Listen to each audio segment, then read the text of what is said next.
United States, 1950. Rocky Mountains. In that region, nobody crossed the forest when autumn turned.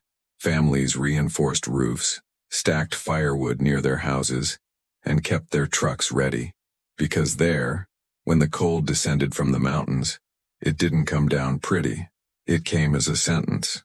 Therefore, when a young man decided to live alone in the heart of the forest, far from any known road, it immediately became a topic of conversation on the wooden counters of the city. It's nothing more than the first gust of wind. They laughed in the warehouse. He didn't argue. He gathered his belongings and crossed the line of trees, and disappeared among tall pine trees and perpetually damp stone. What nobody noticed was the detail he repeated every morning, always in the same way. It was as if he were training for something that hadn't yet arrived. And when the extreme winter came early, too early, the entire forest began to swallow sounds. And someone somewhere would need to find a sign before it was too late. But the first sign, it wouldn't be a scream.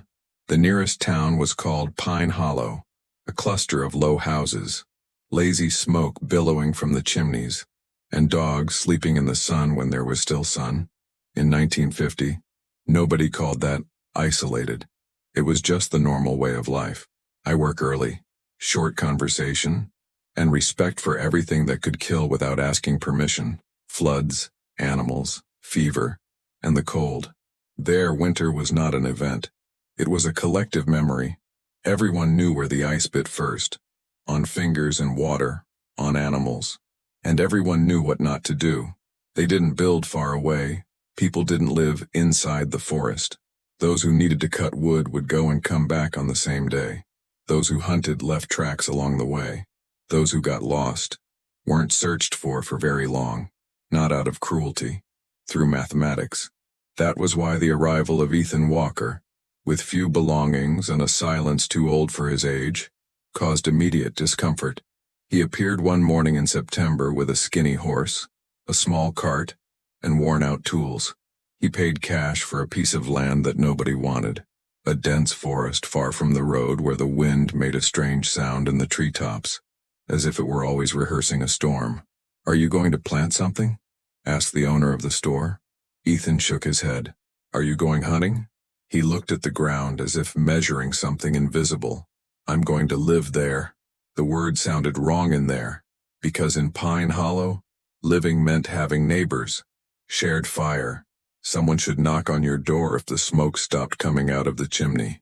Ethan wouldn't have a door to knock on. The comments started as usual. Short laughs, bets, glances over the shoulder. At the workshop they said he was from the city. In the church someone whispered madness. In the warehouse they agreed on a deadline. 10 days. 1 month at most. When the first snow falls, he runs down. Ethan heard everything. He never replied. And that bothered him more than any argument. In the first week he bought salt, kerosene, beans, flour, and matches. Then he returned to the woods with the calm of someone who walks that path every day, even though I've never done it before. The forest swallowed him up quickly, but there was one catch. Ethan didn't improvise. He worked as if following an old, pre-prepared list within himself. Every morning, before the sun rose, I did the same thing. He would go to a shallow stream, break the thin ice with a piece of wood, and fill a bucket. Then I would put the bucket near the fire, and I would stand there watching. Not the water. Time. Nobody in the city understood that. And nobody noticed that, while they were laughing at the isolation, the wind began to change direction in the mountains. A small change, almost invisible, the kind that only scares you when it's too late. When October arrived, Pine Hollow did what it always did. Roofs inspected, stacked firewood, animals brought close to the houses. The cold weather hadn't really arrived yet, but people's bodies already recognized the warning. Ethan didn't, or at least that's what it seemed like. While the city prepared to resist, he advanced into the forest. Each trip took longer. Each response came with fewer words. Some people started noticing strange details. Cleanly cut logs, piled stones near the stream, The marks on the floor are always in the same pattern. Nothing major, nothing flashy, just persistent. "He's lifting something," commented a man in the warehouse. Alone? Alone. It wasn't courage. It was the method. Ethan chose a low spot, protected by large rocks and ancient trees. It wasn't pretty, not dry, but it had two essential things: solid rock and nearby water. Most people would choose the opposite. He chose what was hard work. The wall started to build slowly, stone upon stone, no rush. When it didn't fit, he would take it out and try again. Sometimes I would spend an entire morning on just a few meters of wall. Those observing from afar thought it was a waste of time. But Ethan wasn't racing against winter. I was negotiating with him. Outside, the wind picked up. The snow began to pour in violently, covering the floor of the shelter. The fire flickered. Ethan tried to get up. The body responded too late. A sharp pain shot up his ribs. He breathed shallowly, too shallowly. It was there that the error revealed its true magnitude. If the fire went out, he wouldn't have time to reignite it.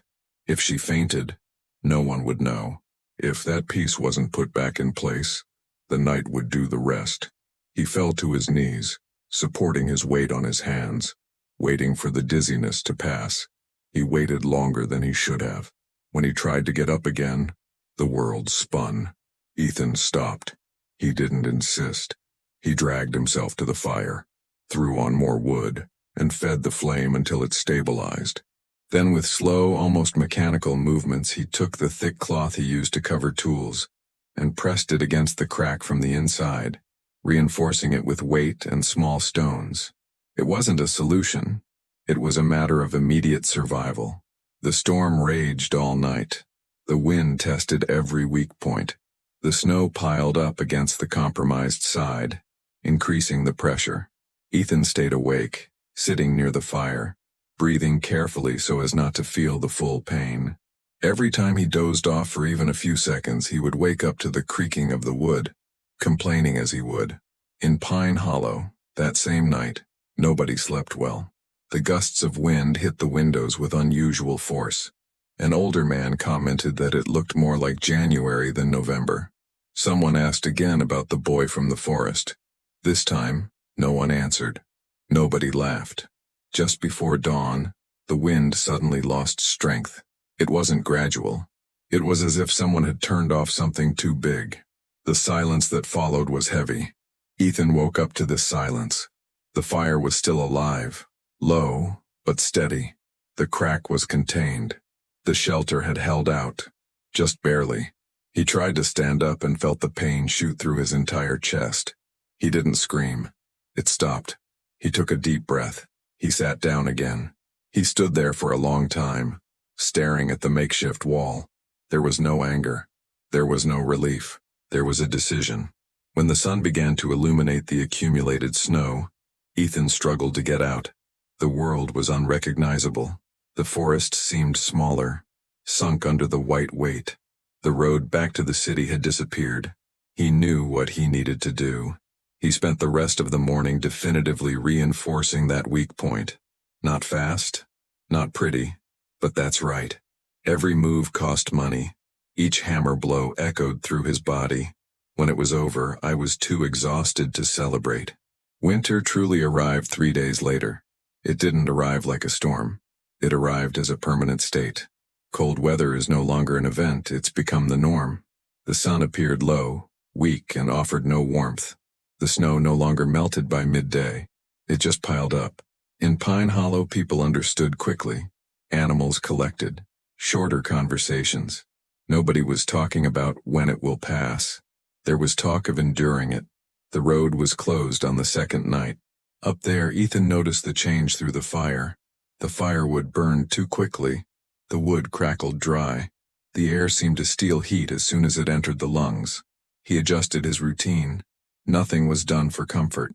Everything was done for efficiency. I used to wake up before dawn. It fed the fire. The snow was melting. He ate very little. Only go out when necessary. I would return before my body asked me to.